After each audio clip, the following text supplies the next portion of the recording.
Hello, and welcome back to another episode of Cities Explored. Today's city I will be presenting is Anchorage, Alaska, the largest city in the state with a population of 287,145 and a metro area population of 291,073. It makes this the 75th largest city by population and 135th largest metro population. The City of Lights and Flowers is its nickname due to how its lights flicker off the bay's water, as well as the traditions of the city in regards to their flower presentations.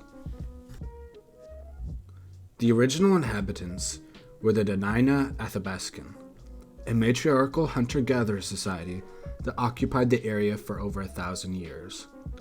Some estimates that there were potentially people living there nomadically in the region for over 14,000 years. These people were known for their high quality of life and having the most sedentary lifestyle out of all of the native tribes in America for their time period. In 1835, Russia created a mission across the bay from where modern-day Anchorage is located.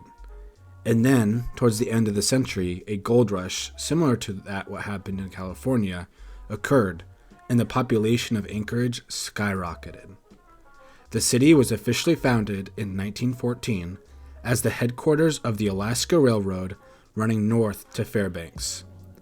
In the 1930s, during the peak of the Dust Bowl, U.S. Midwesterners were given federal assistance to move to Anchorage as part of a program to incentivize agricultural development in the area.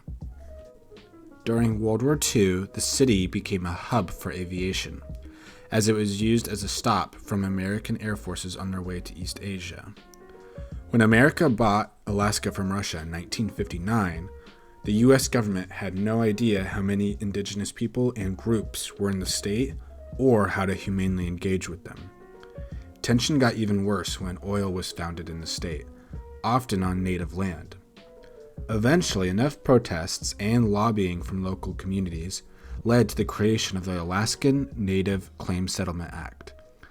Alaskan natives retained 44 million acres of land and were compensated for just under $1 billion of land that they weren't able to recover.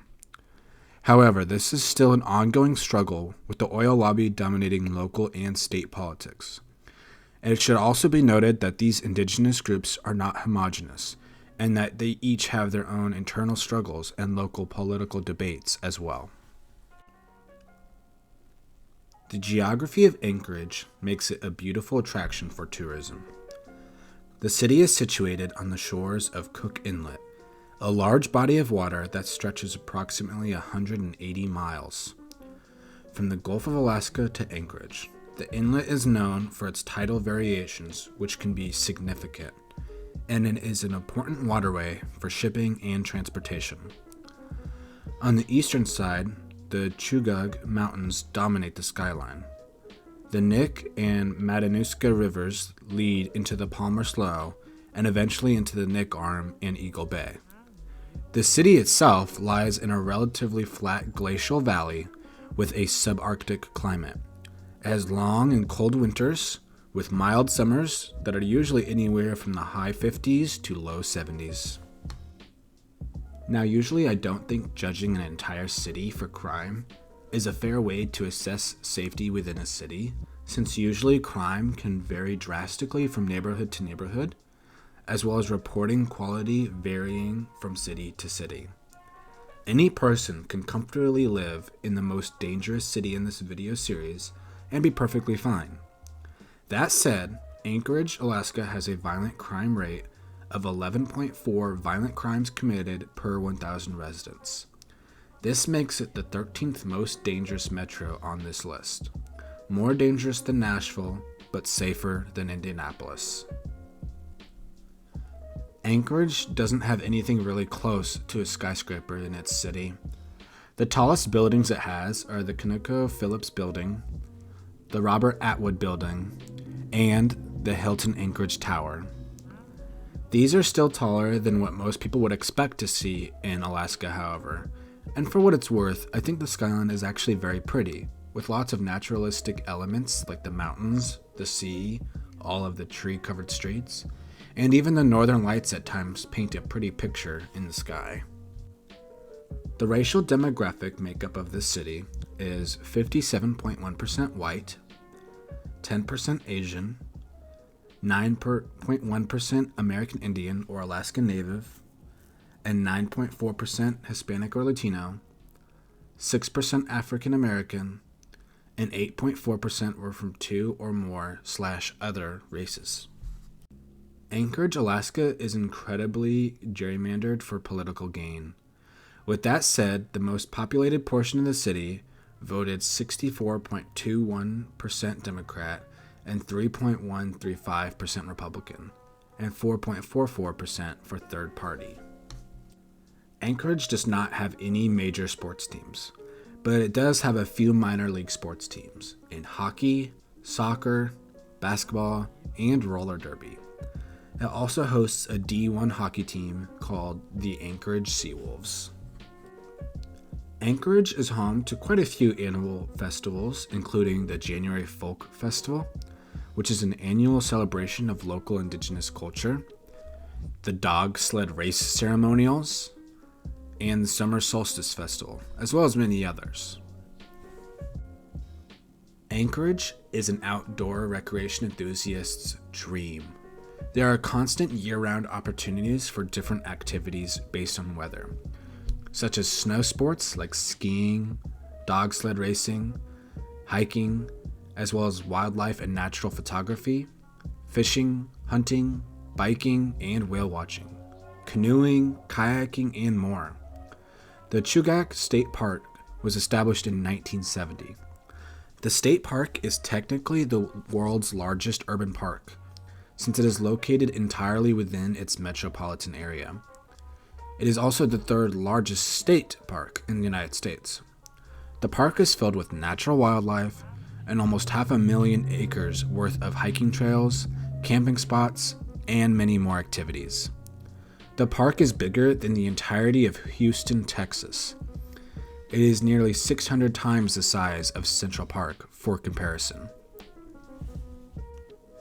Anchorage has a music and art scene that actually surprised me. The Alaska Center for the Performing Arts is located in the heart of downtown Anchorage and hosts Broadway performances, opera, and more. Concerts are also hosted at the Town Square Park, which is hugged up next to the building. The thriving international food scene also caught me by surprise, but it's mostly known for its fresh, locally caught seafood cuisine, with crab legs, smoked salmon, grilled halibut, black cod, and other seafoods being popular there.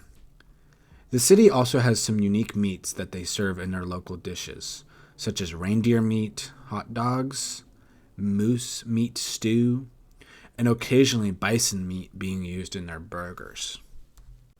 When I was looking up food hotspots within the city, Snow City Cafe seemed to be the most well-known place to eat brunch in the city, and it is especially noted for when Obama visited the city. Multiple articles were written up about him visiting there for the cinnamon rolls. Some other highly rated and popular local places to eat include Beartooth Theater Pub, which on top of having great food, has live entertainment as well. Glacier Brewhouse has amazing looking seafood and steaks in a neat wooden aesthetic dining room. Some other noteworthy locations include Moose Tooth's Pizza, 49 State Brewery, which has great elevated views of the bay and surrounding nature.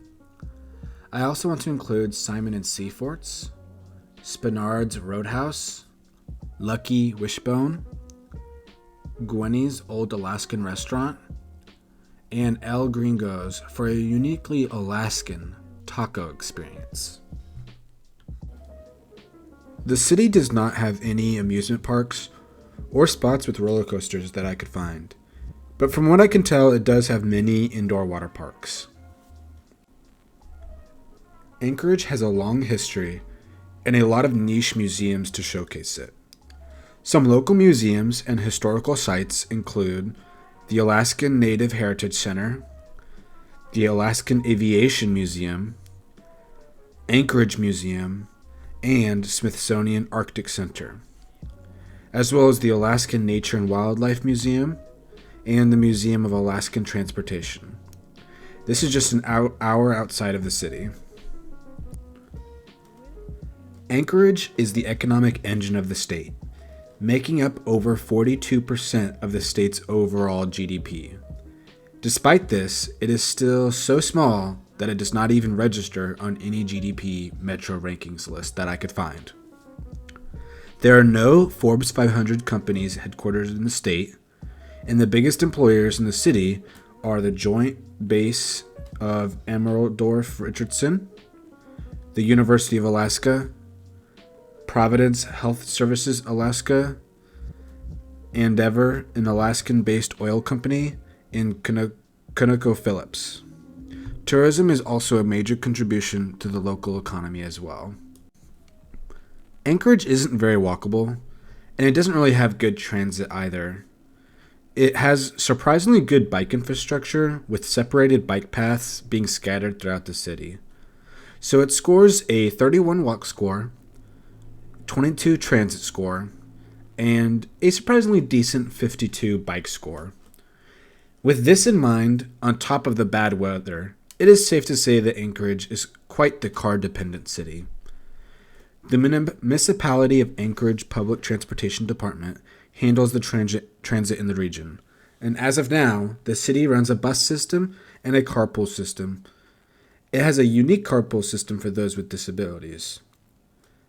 Anchorage is also a hub for air traffic and boat traffic for cruises and ferries. It hosts the Anchorage Train Depot, which has trains going north and south, mostly for tourism and exploring the state's natural beauty from within the comfort and safety of a train. I do have to say that after viewing some videos, photos, and reading the reviews on these experiences, I think this might be a new dream destination of mine. I would love to explore the Alaskan wildlife and nature by train.